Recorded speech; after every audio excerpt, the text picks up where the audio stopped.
Greetings, welcome to Life Talk. And just like the title says, today I'll be sharing with you guys the process of how I got to discover my own purpose. Discovering my own purpose was one of the most fulfilling and exciting experiences that I've ever had in my life. And I remember the day I finally got to grips with my purpose. I called a couple of my peers and just laid it on them that guys, I finally discovered the reason why I was born. And I was so excited. But to be honest with you, the process was not as easy. It was a process that was filled with so much confusion, so much frustration, and it took a very long time. And I think that was so primarily because I never had anybody who guided me through the process. There was nobody who gave me guidelines. There was nobody who gave me pinpointers that I should consider when venturing into this journey of discovering myself. There was nobody who even explained to me what purpose was really all about anyway. So there's a process that really took me time, and maybe some of you guys are already asking, well, how then did you stumble upon the idea of trying to discover yourself? I am somebody who listens to a lot of tapes by successful people. I'm somebody who is a wide reader, and I was there and I still am right now. And there was one thing that really took my attention every time it was said by these people, because all of them said it in one way or another. All of them said that you were born for something greater than just going to school, getting good grades, getting a job, and paying bills. You were born for something that is special. You were born for a specific purpose. And that by itself really triggered my thoughts. It provoked me to have a different perspective in which I saw myself. And they went on to say that let not your primary focus in life be on accumulating money. They said money is very important, but let it not be your only motivation or the reason why you're living in life, because money is just a tool that allows you or that buys you access and the ability to get things that you want and to do things that you want. It buys you freedom. So they said money does not buy you happiness. And to be honest with you, if this was said by somebody who never had money, I was going to debate it. But the fact that it was coming from people who had made it in life, it was coming from billionaires, I thought to myself, well, I should consider what these guys are saying.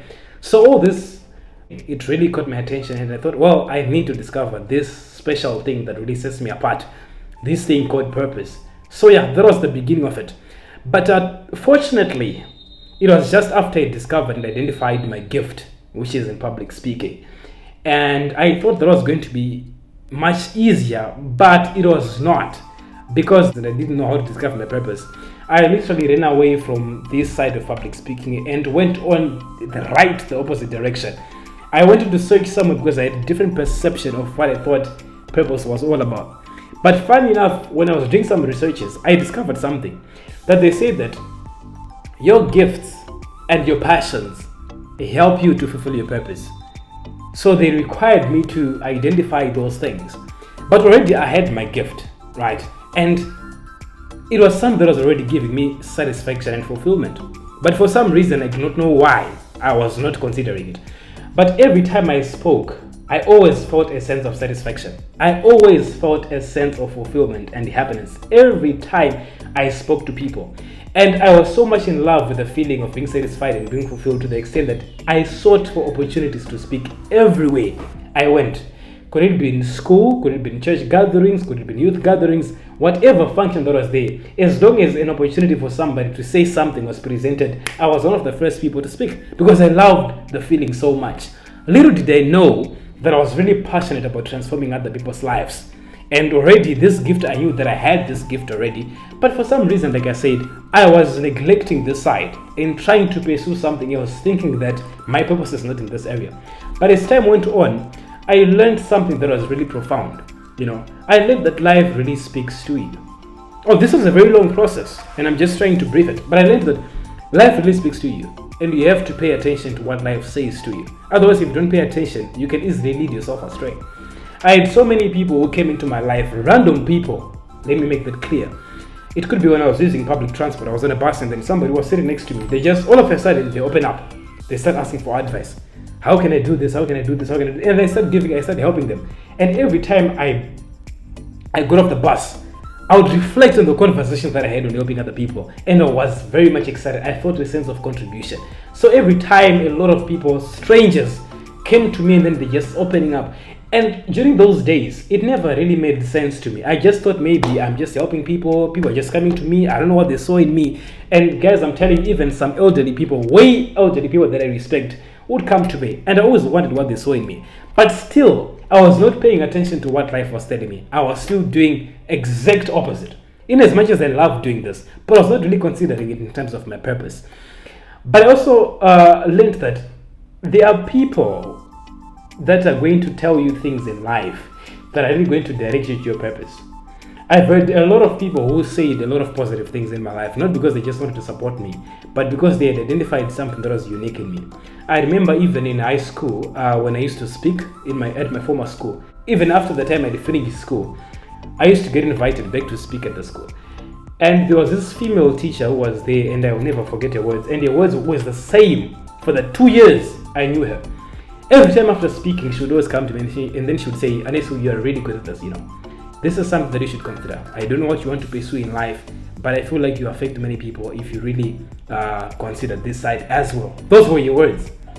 And during those times, I never really took it seriously. Not only was she the only one, but there were many other people who said some certain words and some certain things in my life that I never really took seriously then. But as time proceeded and things got a bit clearer as I was getting close to discovering my purpose, all these things that they said started making sense. There are a lot of people that said something that up to now it still rings in my mind, and I said, wow, how come I was not paying attention to this? So which is something that you should also consider. Try to find out what people see different in you. The people that are close to you, the people that are really honest with you, what do they see that's something that really sets you apart? And another thing, just like I did before, one of the only ways to help you to discover your purpose easily is to do things that you love.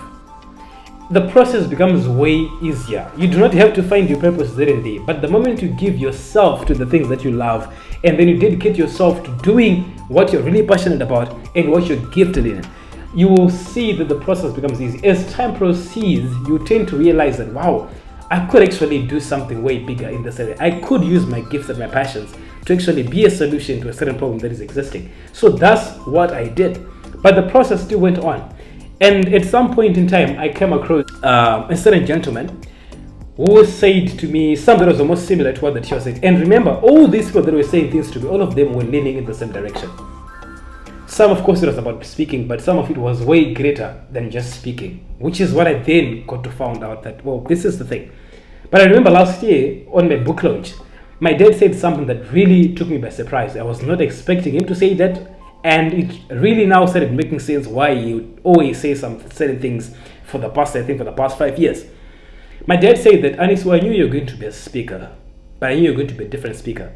And I knew that from the time I listened to you in grade 7 when you're giving a speech on the closing day. Wow. Remember in grade 7, I couldn't really speak English, right? But he said, I saw something in you that I'd never witnessed before when you're standing on the stage and giving your speech. And I was really shocked, honestly. And now it started making sense what he was saying all along. Because I remember when I was in Form 1, every time I would get dressed up and get ready for school, my dad would always say something. He was always saying, Anesu, I don't know which area you're going to lead, but you're going to be a great leader and you're going to be a great speaker. That's what every single time he'd always say that. And we could not pass by without him saying that. But I just thought he was being a father, he's being considerate, he's just being supportive. But things started getting clear as time went on. Form 2, I remember he told me that you're going to be the head boy in whichever school that you're going to be at that time, but I know you're going to be head boy at some point in time. And for sure, 5-6 years later, it came to pass. I was the head boy. And from that time on, I was seeing things now started making sense. But still, now I was fully convicted that I'm in the people business, that I'm there to help people because I had identified my passions, which are in helping people. I was really passionate about helping people. I was really passionate about business. And I was really just passionate about giving people ideas and how they can improve their lives and all those kind of stuff. Making use of my gift that I had, which is a gift of speaking, and also other gifts that I have. But that in itself started making sense. But still, in as much as I knew my passions, in as much as I knew my gifts, I still was not clear with what my purpose was. Because remember, they told me that your gifts and your passions, these are just vehicles that will help you to accomplish and fulfill your purpose. So still, I was too confused. But at least this time I knew I was on the right track because I knew that I have really identified this, right? And at some point in time, I was having a meeting with my mentor and his friend. And then his friend was really teaching us on purpose that other time. And then he said to me, I was born to eradicate ignorance. It didn't make sense when he said that statement, but he said that your purpose is in line with what you're born to eradicate. He said, I hate ignorance with passion. And because of that, I speak and help people to eliminate ignorance. That is what I was born to do. So he said to me, young man, what you've got to do, identify the things that really, really make you angry. What are those things that really tick you off? Those things that make you feel uncomfortable. But you know in your hearts of hearts that if you leverage your gifts and your passions, you will be able to be a solution to that problem. So I had a lot of problems. I had a lot of things that really pissed me off. I mean, if somebody took advantage of my trust, that would really piss me off. But I say the things that contribute to helping other people, because your purpose is in serving other people, but we serve people differently. So I listed down the whole list of the things that really pissed me off. One of them being leadership. Poor leadership really bugs me off. I do not love this kind of leadership where leaders take advantage of the people that they're leading, where leaders are self-centered. I personally believe that leaders are supposed to be servants. They're supposed to serve the people that they're leading. Of course, I'm not the one who's disturbed by this, but the way it disturbs me is so serious. I can literally get stressed about poor leadership. On any level, could it be on family level, corporate level, whatever, but just leadership in itself, poor leadership really bugs me off. I don't like it when I see leaders that take advantage of the people that are beneath them. I do not like leaders that treat people that they lead as if they're not human beings. Even in a family setup, I have seen people that treat their maids as if they're not human beings, and that in itself really bugs me off to the last. Like, it can really change my mood for the day. So I started listing all those things like I hate domestic violence, I hate men that are abusive, I hate men that take advantage of women, all those things. And I realized, because he said to me, after you've written the whole list that you have, right, of the things that really make you feel uncomfortable, now try to break that down into one sentence and try to find where those things are rooted. And I realized that all these things are rooted in leadership. Could it be personal leadership, corporate leadership, government leadership, whatever form of leadership? With all this that I've said, I've managed to really break everything that I've said down into one statement, which really, I think, defines me as an individual, which is my purpose. I personally believe that I was called to be an instrument which will help individuals and leaders to identify and harness true leadership. Notice that I said true leadership, because I believe true leadership is based on servanthood. It's about leaders serving the people that they're leading. It's about leaders putting the needs of the people that they're leading before their own. It's a leadership that is based on character. So yes, my purpose, my calling is in leadership. Be it corporate leadership, individuals, I was called to be an instrument that will help people identify and harness the true leadership. So that was the whole process that I really got to identify the things. And I really looked at even at my past experience, and I've seen that, wow, things really started making sense. There's some things that I went through that I just did not pay attention that really led me into this. So I'm in the people business. I'm passionate about business, yes, and I just have extreme love for business. I love business. And because of a passion in business, I'm pursuing business. I'm involved in business. And why is that so? Because when I want to speak on leadership and teach on leadership, be it corporate leadership or personal leadership, I have to make sure that I'm well informed with what I'm talking about. I have to teach the principles that I live. I have to teach the principles that I know that work for me. I do not want to stand before people and at the end of the day try to teach them something that I know very well I don't do, or something that I know that is not working for me. I would rather teach people something that I know is working for me. And I think that is the reason where my speaking and the business aspect of things come alongside, because I love corporate leadership and I'm well involved in that, and I'm learning, I'm getting experience through the whole process. So that by itself really helped me to identify where I stand. But the thing is, sometimes in as much as you have identified where your area is, sometimes your purpose would get clear along the way. Sometimes you might know, just like I was convicted, that I knew that I was in the people business, but I just didn't know where exactly do I stand.